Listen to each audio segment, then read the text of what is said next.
CRTV host Michelle Malkin, former deputy assistant to the president, Fox News national security strategist Sebastian Gorka. I want to be very clear, Michelle. Nobody has a monopoly. There are horrible Republicans out there, horrible people in general. That's not what I'm describing here. I am describing systematically, because of politics, the Clintons were protected by the media, and they went out and just abused these women again and again and smeared them to death, even up to and including through the election last year.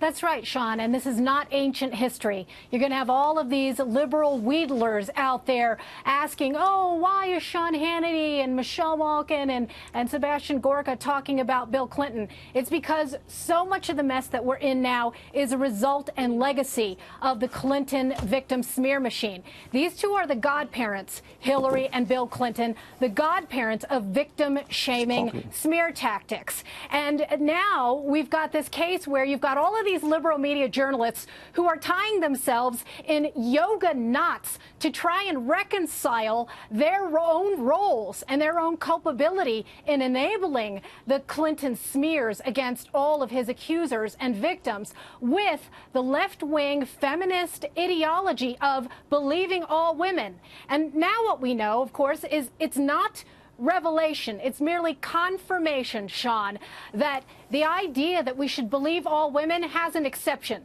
Really, the rules for Radicals 2017 has always been that you should believe all women except when they are accusing liberal Democratic men and liberal Hollywood weirdos. There's a second corollary to that unwritten rule that is now being exploded and exposed for the farce that it is. And that second corollary is this, Sean and Dr. Gorka, it's this, that all women must be respected, unless, of course, they are female Republicans, conservatives, pro-lifers, stay-at-home moms, and gun owners. I have lived this for the past 25 years in public life, along with all of the women who have been smeared by leftists in the media and in the Democrat Party. We're always treated as less than women, as less than human. And when we have called out the misogyny and the hypocrisy and the double standards of the left, we get attacked even more. The hypocrisy and double standards are thicker than Thanksgiving gravy.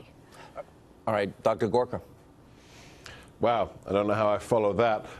Michelle's absolutely right, but let me expand the optic here. There's the issue of the absolute double standards on the left. So now, 30 years later, they find morality.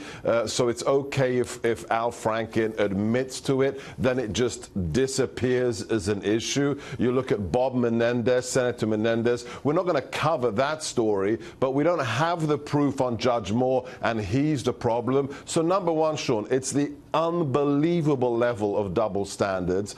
But the second thing is, beyond that, it's what Cheryl Atkinson has written about in her book Smear. It's the persistent smear tactics, just making stuff up because it's politically expedient to your friends. How is it that you have all these individuals who are supposed to be journalists, but they literally manufacture stories out of nothing to attack the president? Sometimes it's trivial. You remember recently the fish feeding event in Japan, right, where they crop out that the president is actually doing exactly what his host did before. Why? Because it's expedient to make the president look bad. Or it gets far more serious. CNN is going to say that James Comey is going to counter everything the president said about the FBI investigating him or not. It goes on and on and on because it's all about politics. It's never about the truth, Sean. It's never just about journalism.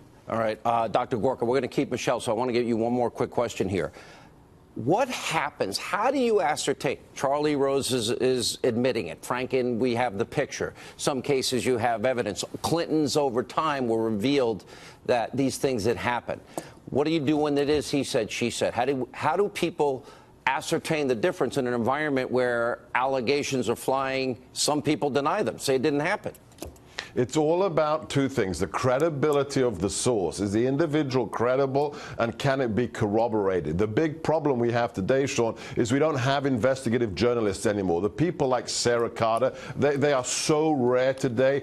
They give a 21-year-old kid a computer and access to Google, and they call him a journalist. That's how Politico works. That's how HuffPo works. You can get to the bottom of this, but you've got to wear out shoe leather. You've got to talk people to talk. You've got to corroborate the stories, and that just isn't done anymore. It's just accusations thrown out there for political damage. Dr. Gorka, thank you for being with us. Michelle will continue.